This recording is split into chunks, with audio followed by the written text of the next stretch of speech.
నమస్తే అండి. Welcome to our channel Kalyani Manoj. ముందుగా నా ఛానల్‌ని చూస్తున్నవారు ప్లీజ్ లైక్ చేయండి, షేర్ చేయండి, సబ్స్క్రైబ్ చేయండి. అలాగే బెల్ ఐకాన్‌ని యాక్టివేట్ చేసుకోవడం మర్చిపోవద్దు. ఇంకా ఈరోజు వీడియో అయితే ఇంతకుముందు చెప్పాను కదా, కర్నూలు ట్రిప్ వెళ్ళామని చెప్పి ఆల్రెడీ నేను 2 వీడియోస్ పోస్ట్ చేసున్నాను. ఆ వీడియోస్ ఎవరైనా చూడకుండా ఉంటే నా ఛానల్‌లోకి వెళ్ళి తప్పకుండా చూడండి. అట్లాగే లైక్ చేయడం మాత్రం మర్చిపోవద్దు. ఇంకా మేము ఫస్ట్ దాంట్లో మహానంది వెళ్ళామని ఆ వీడియో ఒకటి పెట్టున్నాను. అండ్ అట్లాగే సెకండ్ ఓంకారేశ్వరం స్వామి ఆలయానికి వెళ్ళామని చెప్పి అది ఒకటి పెట్టున్నాను. సో ఆ 2 వీడియోలు చూడకపోతే వెళ్ళి చూసేయండి. అండ్ ఇంకా ఈరోజు వీడియోకి వస్తే మేము ఇంకా బేదంచెర్ల నుంచి కర్నూలు వెళ్ళాము, అక్కడ బాబాయ్ పిన్ని వాళ్ళ దగ్గరికి. అండ్ అక్కడి నుంచి అందరం కలిసి జోగులాంబ ఆలయానికి వెళ్ళాము. జోగులాంబ ఆలయం గురించి తెలుసుకుందాం. ఇప్పుడు వీడియో చూస్తూ అక్కడ ఆలయం గురించి తెలుసుకుందాం. అండ్ జోగులాంబ ఆలయం అంటే ఇది అలంపూర్లో ఉందండి. హైదరాబాద్కి ఇటు కర్నూలుకి రెండుకి దగ్గరలోనే ఉంది. హైదరాబాద్ నుంచి అయితే 200 కిలోమీటర్స్లో ఉంది. అండ్ మేమైతే కర్నూలు నుంచి వెళ్ళాము. కర్నూలు నుంచి అప్రాక్సిమేట్లీ 100 అట్లా ఉన్నట్టుంది, నాకు ఐడియా లేదు. సో ఇంకా అక్కడైతే మేము వెళ్ళేసరికి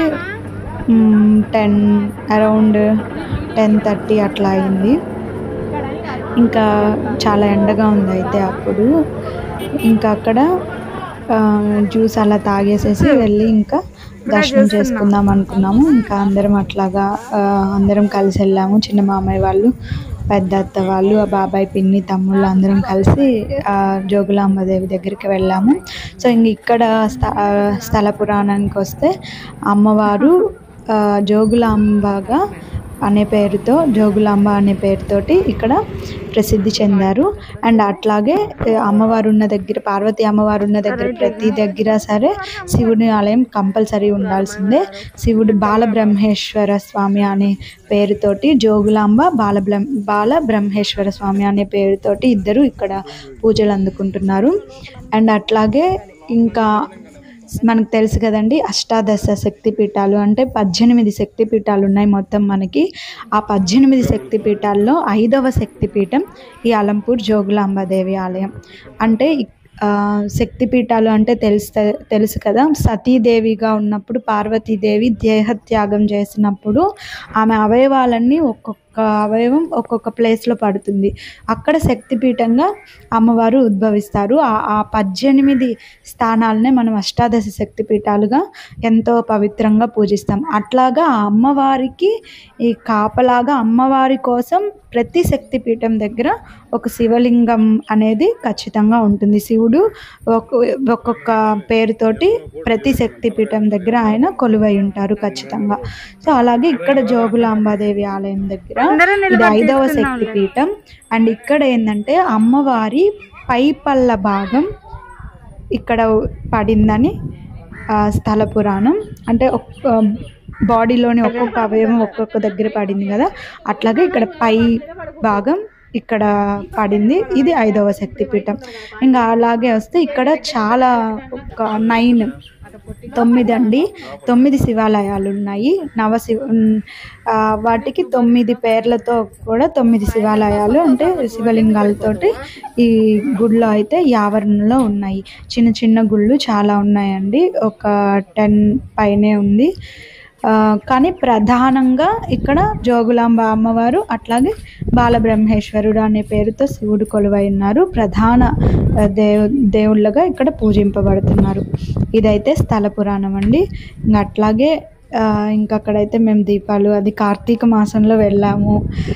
అసలు చాలా హ్యాపీగా రెండేంటి మహానంది, ఓంకారేశ్వరం, జోగులాంబ, అలంపూర్ 3 శివక్షేత్రాలని దర్శించుకోవడం అప్పుడు అసలు అది అన్ఎక్స్పెక్టెడ్గా జరిగింది. అందులో కార్తీక మాసంలో చాలా మంచి ట్రిప్, హ్యాపీ ట్రిప్ అయితే చాలా బాగా జరిగింది. అండ్ ఇక్కడైతే ఇంకా గుడిలోకి వచ్చేసాం.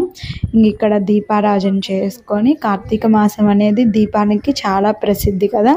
సో ఎక్కడ ఏ గుళ్ళల్లో చూసినా సరే దీపాల కాంతులతోటి ఎంతో అందంగా ఉంటుంది కదా కార్తీక మాసం అంతా. సో ఇక్కడైతే మేము అక్కడ ఆ టెంపుల్లో ఉన్న చిన్న చిన్న గుళ్ళన్నీ అయితే నేను మ్యాక్సిమం కవర్ చేశాను చూపించడానికి. సో అవన్నీ అయితే చూపిస్తున్నాను. అండ్ అక్కడ పుష్కర్ ఘాట్ కూడా ఉందండి. తర్వాత మేము వెళ్తాము, అది కూడా మీకు వీడియోలో ముందు కనిపిస్తుంది. ఇంకా అట్లాగే ప్రధాన ఆలయంలోకి అయితే నేను ఎప్పుడు మీకు ఇంతకు ముందు వీడియోస్ కూడా చెప్పున్నాను, నేను ఎప్పుడు వీడియో తీయను మ్యాక్సిమం. ఇంకా ఆ గుళ్ళలో ఆ ఫెసిలిటీ ఉన్నా కానీ నేను మెయిన్ గర్భాలయంలో అయితే మ్యాక్సిమం తీసి చూపించాను. ఎందుకంటే చెప్పాను లాస్ట్ వీడియోలో కూడా, మనం అదొక పవర్ ఎనర్జీగా మనం అనుకుంటాం కాబట్టి. సో ఇంకా ఇదంతా అయితే గుడి ప్రాంగణం, హ్యాపీగా చూసేయండి. ఇక్కడ నుంచి మా వాయిస్ కూడా అన్నీ యాడ్ అవి ఉంటాయి. సో అన్నీ చూసేసి స్కిప్ చేయకుండా ప్లీజ్ వీడియో మొత్తం చూడండి. చాలా అంటే అక్కడ ఉన్న ప్లేసెస్ అన్నీ, అక్కడ ఉన్న చిన్న చిన్న గుడులు చూడండి, అద్దో శివలింగాలు అన్నీ చూపించాను. సో ప్లీజ్ స్కిప్ చేయకుండా చూడండి. అట్లాగే మేము దీపం వెలిగించడం అన్నీ.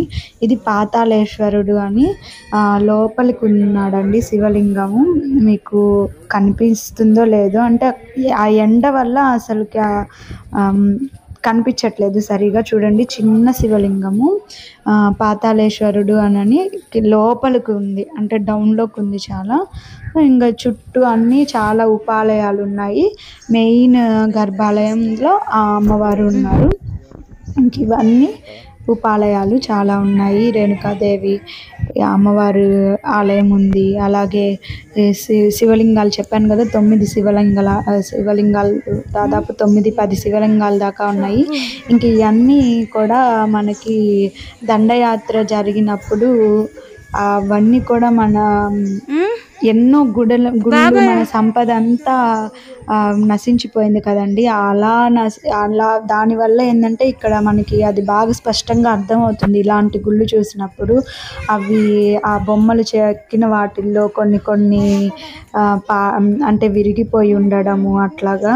కానీ ఎంతో సంపద, ఇప్పుడు ఇంత చూస్తుంటేనే అసలు ఇంత ఉందా మన కల్చర్ అనిపిస్తుంది. కానీ అలాంటిది ఇంతకు 100 రెట్ల సంపద మనం కోల్పోయాము. అసలుకి అన్ని దండయాత్రల్లో చాలా మన పురాతనమైన గుడులు, ఆ శిల్ప సంపద అనేదంతా మనం చాలా కోల్పోయాం. కానీ ఉన్న కొంచెమైనా సరే మనం కాపాడుకోవాలి మన సాంప్రదాయాన్ని, మన పూర్వీకుల కళలని, మనవన్నీ కూడా మనం కాపాడుకోవాలి. మన సనాతన ధర్మాన్ని మనం కాపాడుకోవాలి. ఇంక ఇక్కడైతే మేము దీపారాజన కోసం ఒత్తులు, నూనె అన్నీ కొనుక్కుంటూ ఉన్నామండి. శ్రీశైల మల్లయ్య దైవమే నీవేనయ్యా, స్వామి భ్రమరాంబతో కొలువైన మల్లికార్జున. శ్రీశైల మల్లయ్య దైవమే నీవేనయ్యా, పదమే నమ్మిన మల్లమ్మను పరలోకేశ్వర కరుణించేవు. పదమే నమ్మిన మల్లమ్మను పరలోకేశ్వర కరుణించేవు. నీ దివ్య కీర్తనమే మహదానందం, ముక్తి మార్గం స్వామి నీ పదము. శ్రీశైల మల్లయ్య దైవమే నీవేనయ్యా. నమః శివాయ. మనకి దగ్గరలో ఉన్న శక్తిపీఠాల్లో శ్రీశైలం కూడా ఒకటి కదండి. శ్రీశైలం శక్తిపీఠం ప్లస్ జ్యోతిర్లింగం. అంటే శక్తిపీఠాలు 18, జ్యోతిర్లింగాలు 12, అవన్నీ మనకు అన్నీ తెలిసినవే. కానీ మామూలుగా ప్రతి శక్తిపీఠం ఉన్న దగ్గర శివుని ఆలయం ఖచ్చితంగా ఉంటాడు. అంటే ఆమెకి కాపలాగా అని మన వాడుక భాషలో మనకు అర్థమయ్యేలాగా అంటే అమ్మవారికి కాపలాగా ఖచ్చితంగా శివుడు అనేది ఖచ్చితంగా ప్రతిష్ఠించబడతాడు. అలా కాకుండా జ్యోతిర్లింగాలు అండ్ జ్యోతిర్లింగం అంటే ఆయన తేజస్సుతోటి 12 చోట్ల అది తేజస్సు పడిన దగ్గర ఉద్భవించిన లింగం. ఆ జ్యోతిర్లింగాలు మరియు అమ్మవారి భాగాలు పడిన అష్టాదశ పీఠాల్లో ఒక పీఠం శ్రీశైలం. అది 2 అంటే ఇటు అమ్మవారికి శక్తిపీఠం అండ్ ఇటు శివుడికి సంబంధించి జ్యోతిర్లింగం. శ్రీశైలం అనేది మనకి దగ్గరలో ఉన్న జ్యోతిర్లింగ స్థానం మరియు శక్తిపీఠం 2 కలిసి ఒక చోట ఉన్నది. మనకి దగ్గరలో ఉన్నది శ్రీశైలం అండి. తప్పకుండా వీలైనంత వరకు మన లైఫ్లో కొన్ని జ్యోతిర్లింగాలైనా కనీసం ఒక్క జ్యోతిర్లింగం ఒక్క శక్తిపీఠమైనా దర్శించుకోవడం మన సాంప్రదాయంగా మనం తెలుగువారిగా మనం చేసుకోవాల్సిన బాధ్యత. అలాగా అన్నీ చూడలేనప్పుడు శ్రీశైలం అనేది శక్తిపీఠం మరియు జ్యోతిర్లింగం 2 ఒకే దగ్గర ఉన్నాయి కాబట్టి దర్శించుకోవడం మనకి చాలా పుణ్యదాయకం. ఇక్కడైతే మేము దీపారాజన చేస్తున్నాం. అంటే అన్ఎక్స్పెక్టెడ్గా ఏం ప్రిపేరింగ్ లేకుండా ఏం తీసుకెళ్ళకుండా అక్కడ దొరికిన వాటితోటే చేసేయడం జరుగుతుంది. మామూలుగా అయితే మనం నీట్గా ముగ్గు అన్నీ వేసుకొని ప్రమిద కడిగి పసుపు పూసి ఆ ప్రమిదను పూజించుకొని తర్వాత అక్కడ దీపం పెట్టడం అంతా ఒక ఆర్డర్లో అనేది జరుగుతుంది. కానీ అక్కడ ఇంకా మనకి ఆ ఫెసిలిటీ అవన్నీ మనం అనుకోలేదు. కానీ ఇంకా అక్కడ ఉంది కాబట్టి ఆ ఛాన్స్ మనం వదులుకోలేదు. ఉన్న దాంట్లో అదే భగవంతుణ్ణి నమస్కరించుకొని ఉన్న దాంట్లో మనం అక్కడ దీపం అనేది పెట్టుకున్నాం. ఇట్లాగే నేను మా చెల్లి అత్తయ్య వాళ్ళు పిన్ని అందరం దీపం అనేది పెట్టుకొని అమ్మవారి దర్శనానికి అయ్యవారి దర్శనానికి వెళ్ళాము. ఇంకా అక్కడ ఉన్న అంటే చెప్పాను కదా చుట్టూరు ఉపాలయాలు కూడా ఉన్నాయి. శివలింగాలు చాలా ఉన్నాయి. పురాతనమైన శివలింగాలు ఉన్నాయండి. అండ్ అట్లాగే బ్రహ్మసూత్రం కలిగిన శివలింగం కూడా ఉంది. మనకి ఆ అవి చూస్తే కూడా ఆ గుళ్ళు మనకి అర్థమవుతుంది. అంటే అప్పుడు వాళ్ళ దండయాత్రలో అవి ఎలా ధ్వంసం చేశారు అని కూడా మనకి ఆనవాళ్ళు తెలుస్తాయి. ఎప్పుడో 7వ శతాబ్దంలో ఇక్కడ గుడి అనేది ఈ అమ్మవారిది ప్రతిష్ఠించడం జరిగింది. తర్వాత ఆ దండయాత్ర అయిపోయాక ఇవన్నీ అమ్మవారిని అయ్యవారిని అన్నీ దాచిపెట్టేసేసి శ్రీకృష్ణదేవరాయలు అన్నీ ఒక ప్లేస్లో. ఇంకా ఆ తర్వాత మళ్ళీ తిరిగి 2005లో ఈ ఆలయాన్ని అనేది పునర్నిర్మాణం చేయడం జరిగింది. మన సంపదని మనం కాపాడుకోవాలి కదా, ఎన్ని సంవత్సరాలు వేల సంవత్సరాలు అయినా సరే. సో ఎన్నో వేల సంవత్సరాల నాటి చరిత్ర ఇది. ఇంకా శక్తిపీఠాలంటే తెలిసే ఉంటుంది అందరికీ. నేను శక్తిపీఠాలు గురించి చిన్నగా అంటే కొంచెం చిన్నగా చెప్పుకుందాం, క్లుప్తంగా కాకుండా. మరి ఎలా అంటే అమ్మవారు తెలుసు కదండి, పిలవని పేరంటానికి వెళ్ళకూడదు అంటారు. అది పుట్టిల్లైనా ఎక్కడైనా సరే. అది ఎలా వచ్చిందంటే ఇది శివపురాణంలో అమ్మవారి వల్లే వచ్చిందండి. దక్ష ప్రజాపతి అంటే దక్ష మహారాజు ఎవరు, పార్వతీదేవి అంటే ఆమె ఆ రూపంలో ఉన్నప్పుడు సతీదేవిగా పిలువబడింది. సో సతీదేవి రూపంలో ఉన్నప్పుడు దక్ష మహారాజు ఆయన యజ్ఞం చేస్తూ ఉంటాడు ఆయన సామ్రాజ్యంలో, ఆయన మా కోటలో.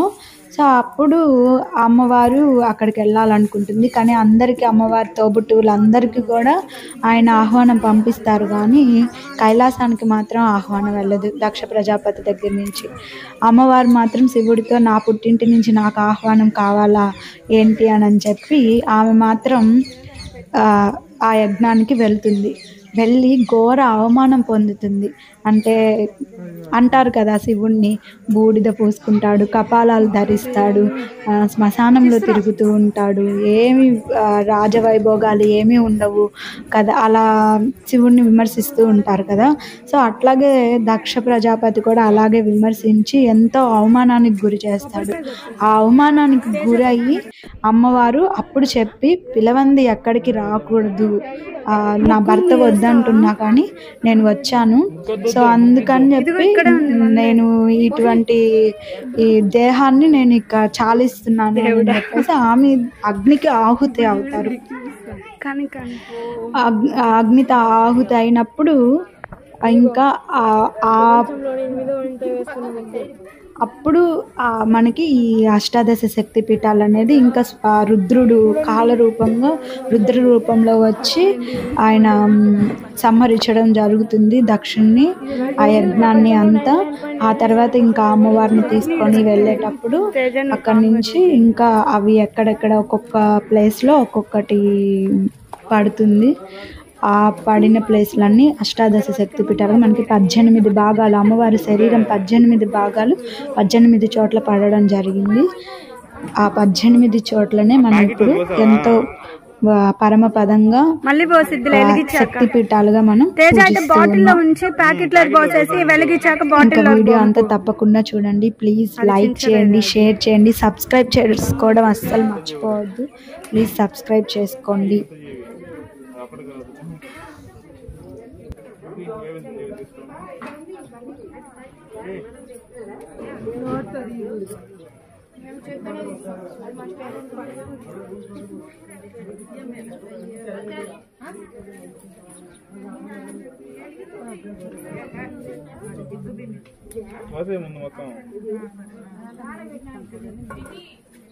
కొంచెం గ్యాప్ ఉంచుకో తేజ, మళ్ళీ పంపాలి కదా.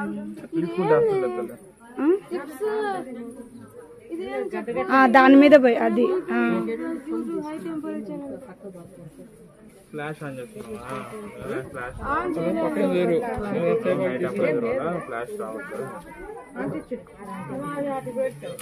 తేజ కడ్డీ ఉంచా చూడు.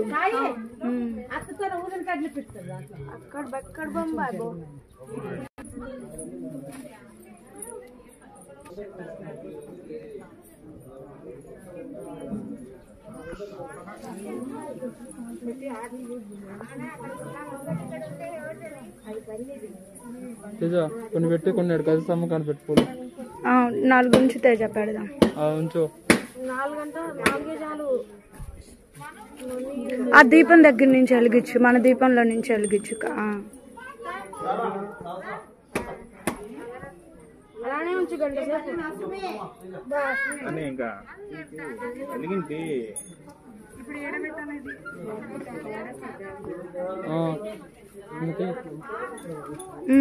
ఇంకా ఆయిల్ అట్టు పక్కన పెట్టేసి అక్కడ తేజ, ఇంకా అది పక్కన పెట్టేసి బాటిల్లో ఆయిల్ రెండిట్లో నింపు. అక్కడ కాదు తేజ, ఏంది నువ్వు చేయగాలి. అటు అటు కవర్లు ఉన్నాయి చూడు, అవన్నీ తీద్దాంలే. రెండిట్లో ఉంపాయి తేజ, దాంట్లో దీంట్లో. లేదు లేదు తేజ, ఇదిగో అట్ల పండ్లు పెట్టి కర్పూరం వెలిగించేసి. అట్లా వంచకూడదు, అలా వంచకూడదు పూర్తిగా. ఇంకా ఆపేయమని చెప్తున్నా, నేనేం చెప్తున్నా. అట్లా పూర్తిగా ఇదిలిచ్చినట్టు వంచకూడదు అంటున్నా. అక్కడ పెట్టేసి అటు సరే ముందుకు పెట్టే.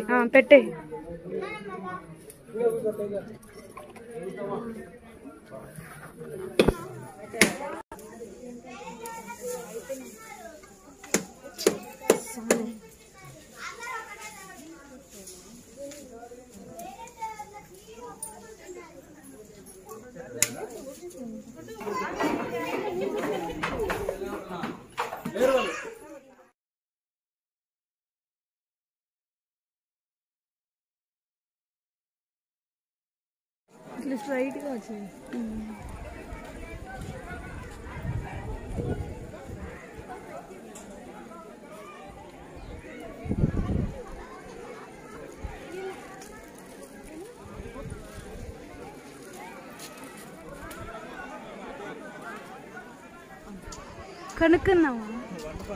కనుక్కుందామా?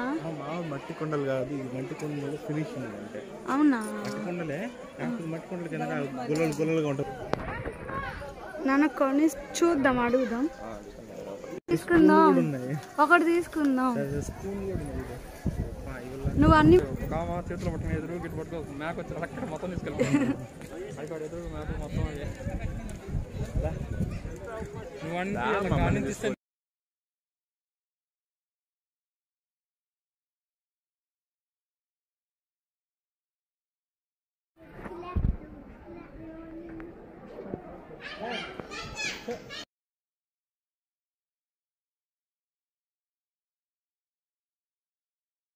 ఏమో అట్టేస్తున్నాయి 2 రోజులు కష్టపడేసాడు బంద్ ఇచ్చాడా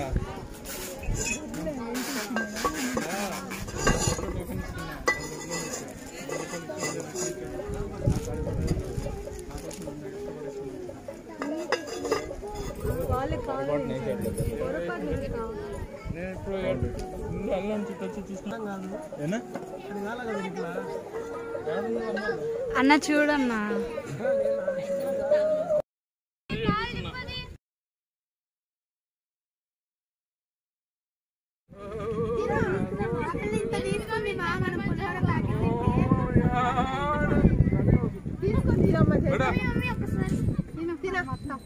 తిందురా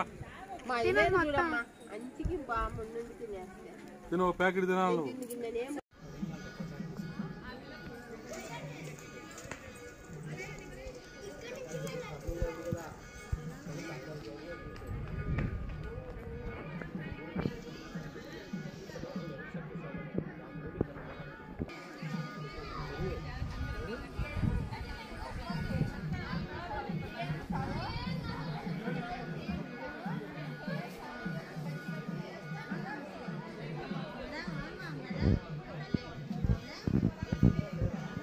పచ్చికాయ పండుకాయ దీన్ని ఎండికి పెడితే అది వస్తుంది ఏంది నువ్వు గుల్లలు గుల్లలది వద్దంటది అంజీరు అది ఆ ఫ్రూట్ ఇది దాని ఫ్రూట్ జాంకాయ అన్నావు నువ్వు జాంకాయ లాగే ఉంటుంది అది తింటే లోపలికి పండుకాయలు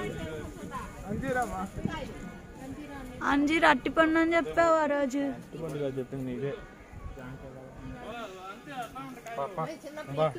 దీనికి ఉంటది పురుగులు ఉండు ఉండు ఉండు బావా ఇదేంది కాదు ఇంత దుండదులే అది ఏంది ఎలా ఉంది పురుగులు పురుగులు కాదు అవి అట్లానే ఉంటుంది మళ్ళీ మళ్ళీ చూడలేనా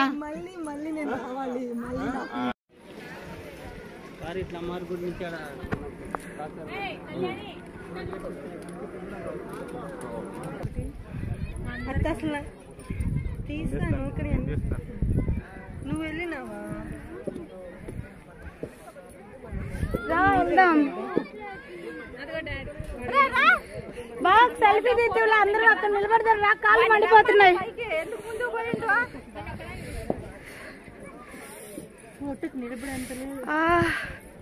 అక్కడ చల్లగా ఉంటుంది తేజ నీళ్ళ దగ్గర నిలబడి తీసుకుందాం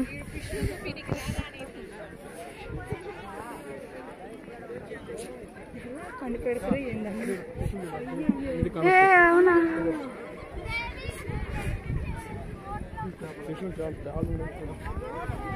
చేపలు పైకి కనిపిస్తున్నాయి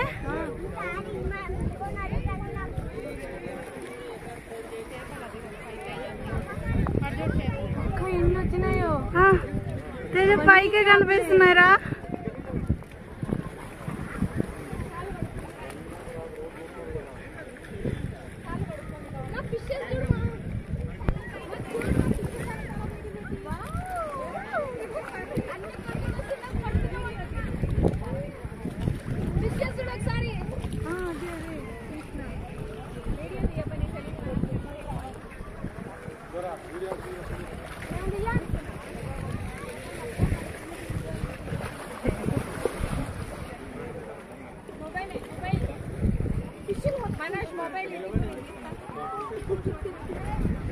మావయ్య మీరు ఇక్కడికి రండి అందరూ ఒక సెల్ఫీ తీసుకుందాం చూసి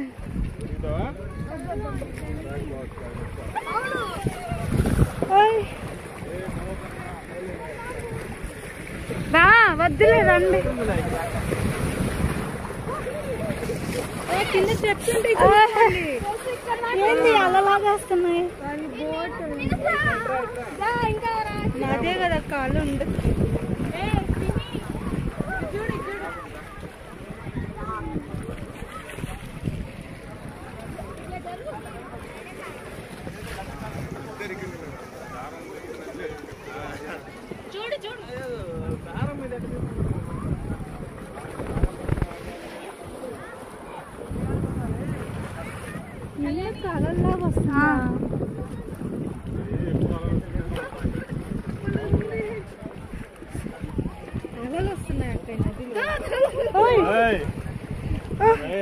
బా ఒక్క సెల్ఫీ తీద్దాం అక్కడికి భయం వస్తుంది. ఫోన్ పక్కన పెట్టు గట్టి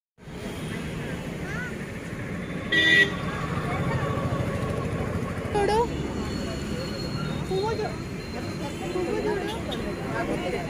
కలర్ చూడు ఆ కలర్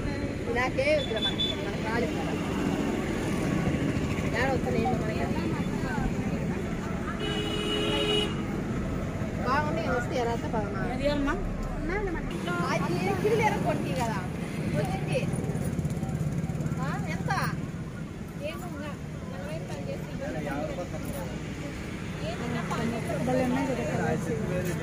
వచ్చినా కూడా 30 రూపాయలు.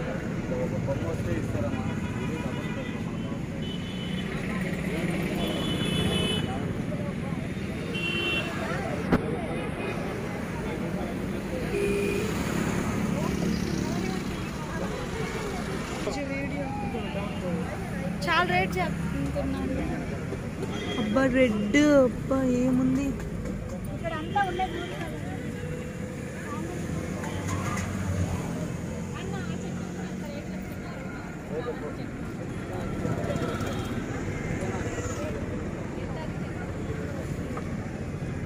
తేజ ఊరికి అట్లా కవర్ చేసేది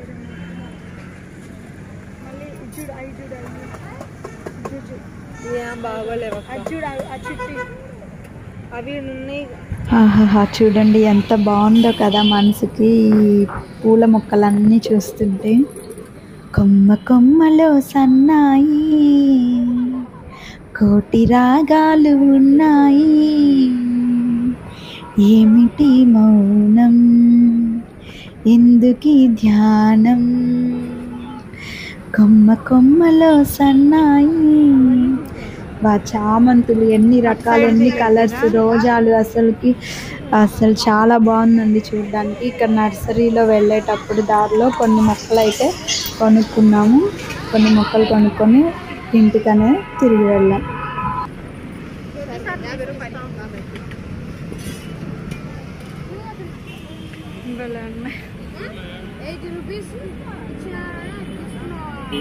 ఎంత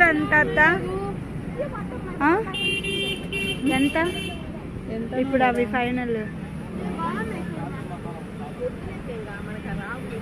గోడల మీద పెట్టుకోవడానికి బాగుంటాయి కదా. ఏమంటే అంత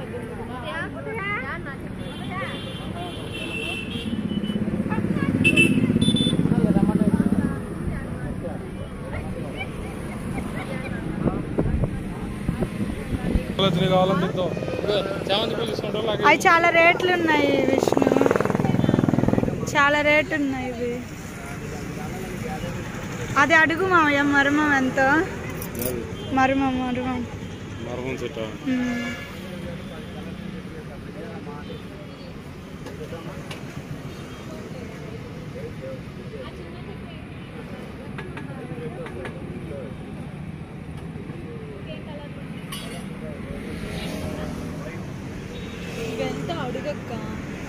ఏరా 80 అంట. ఇవి అక్కడ ఉన్నాయి.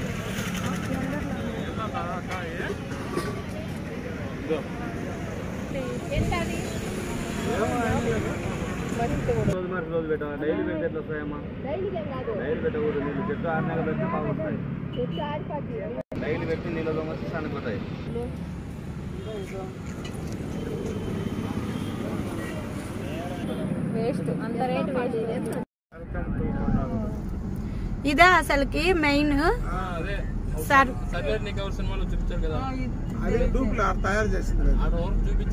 సర్లర్ నీ కవర్ ఏముంది వాడిది ప్రకాష్ రాజే. వాళ్ళకి సెంటిమెంట్ బాగా హిట్ అవుతున్నాయని కలిసి వచ్చి అక్కడ తీసినట్టు.